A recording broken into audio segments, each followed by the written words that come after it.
చాలా కాలం క్రితం విజయనగరం అనే రాజ్యాన్ని ప్రతాపవర్మ అనే యువరాజు పరిపాలించేవాడు. అతడు వీరుడే కాని అహంకారి. అతడి దృష్టిలో మనుషులంటే కేవలం శ్రమశక్తి మాత్రమే. అందుకే ఒకనాడు రాజ్యసభలో భీకరమైన ఆజ్ఞ జారీ చేశాడు. వయసు పైబడిన వారు రాజ్యాన్ని పోషించలేరు. 60 ఏళ్ల దాటిన ప్రతి ఒక్కరూ ఈ క్షణమే రాజ్యాన్ని వదిలి వెళ్ళిపోవాలి. ఎవరైనా ముసలివారికి ఆశ్రయమిస్తే మరణశిక్ష తప్పదు అని ప్రకటించాడు. రాజ్యమంతా కన్నీరు మున్నీరయింది. కానీ రాజు ఆజ్ఞ ధిక్కరించే ధైర్యం ఎవ్వరికీ లేదు. కానీ ఆ ఊరిలో సోమన్న అనే యువకుడు ఉండేవాడు. తన తండ్రి రామయ్యే అతడికి సర్వస్వం. సోమన్న తన తండ్రిని వదులుకోలేక ఇంటి వెనుక ఉన్న గది కింద ఎవ్వరికీ తెలియకుండా ఒక నేలమాలిగ తవ్వాడు. పగలు రాజసైనికులు తిరుగుతుంటే భయంగా గడిపేవాడు. రాత్రి కాగానే ఆ చీకటి గదిలోకి వెళ్ళి తండ్రికి భోజనం పెట్టి ఆయన పాదాలు ఒత్తుతూ ఆయన చెప్పే పాత ముచ్చట్లు వింటూ సేదదీరేవాడు. అలా కొన్ని నెలలు గడిచాయి. సరిగ్గా అప్పుడే ఆ రాజ్యానికి శని పట్టినట్లుగా 3 ఏళ్లు వర్షాలు కురవలేదు. నదులు ఎండిపోయాయి. భూమి నెర్రెలు బారింది. గోదాముల్లో ఉన్న ధాన్యమంతా అయిపోయింది. విత్తనాలు కూడా లేక రైతులు హతాశులయ్యారు. రాజుకు ఏం చేయాలో తోచలేదు. అప్పుడు రాజు ఒక ప్రకటన చేశాడు. ఎవరైతే ఈ కరువు నుండి రాజ్యాన్ని కాపాడతారో వారికి అడిగినంత బంగారం ఇస్తాను అని ప్రకటించాడు. సోమన్న ఈ విషయాన్ని తన తండ్రికి చెప్పాడు. రామయ్య కళ్ళు మెరిశాయి.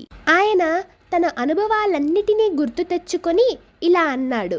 నాయనా, ఆందోళన పడకు. పూర్వం మన పూర్వీకులు ధాన్యం బస్తాలను ఎడ్ల బండ్ల మీద సంతకు తీసుకొని వెళ్ళేవారు. ఆ బస్తాల నుండి కొన్ని గింజలు దారి పొడవున నేల మీద దుమ్ములో పడి ఉంటాయి. ఇప్పుడు నువ్వు వెళ్ళి మన ఊరి నుండి పక్క ఊరికి వెళ్ళే పాత బాటల వెంట ఉన్న మట్టిని లోతుగా తవ్వించి కొద్దిగా ఉన్న నీటిని అక్కడ చల్లమని రాజుకు చెప్పు. సోమన్న గజగజ వణుకుతూనే రాజు దగ్గరకు వెళ్ళి ఈ ఉపాయం చెప్పాడు.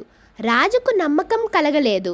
కానీ వేరే దారి లేక సైనికులతో పాత బాటల వెంట మట్టిని తిరగదోయించాడు. ఆశ్చర్యం! మట్టి పొరల్లో దాగి ఉన్న పాత గింజలు తేమ తగలగానే మొలకెత్తాయి. అతి తక్కువ కాలంలోనే ఆ దారి పొడవున పచ్చని పంటలు పండాయి. రాజ్యం ఆకలి తీరింది. రాజు సోమన్నను పిలిచి, ఇంతటి మేధస్సు నీకు ఎలా వచ్చింది? నిజం చెప్పు అని గర్జించాడు. సోమన్న భయంతో వణికిపోతూ రాజు పాదాలపై పడి, మహారాజా, క్షమించండి. నేను మీ ఆజ్ఞ ధిక్కరించి మా తండ్రిని భూగర్భంలో దాచాను. ఈ ఆలోచన ఆ ముసలి ప్రాణం ఇచ్చిందే అని నిజం ఒప్పుకున్నాడు. సభ అంతా నిశ్శబ్దం. రాజు కళ్ళల్లో నీళ్లు తిరిగాయి. ఆయన సింహాసనం దిగివచ్చి సోమన్నను లేవనెత్తి, సోమన్నా, నేను కేవలం కండబలాన్నే నమ్మాను.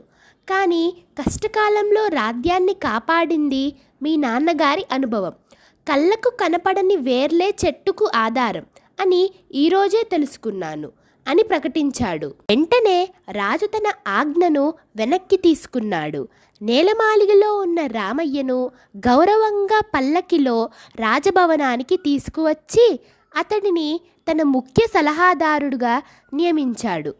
ఆ రోజు నుండి విజయనగరంలో ముసలివారు గౌరవప్రదంగా సుఖంగా జీవించసాగారు. నీతి: వృద్ధుల అనుభవం వెలకట్టలేనిది. వారు మన ఇంటికే కాదు, దేశానికే మార్గదర్శకులు. ఈ కథ మీకు నచ్చినట్లయితే లైక్ చేయండి, షేర్ చేయండి.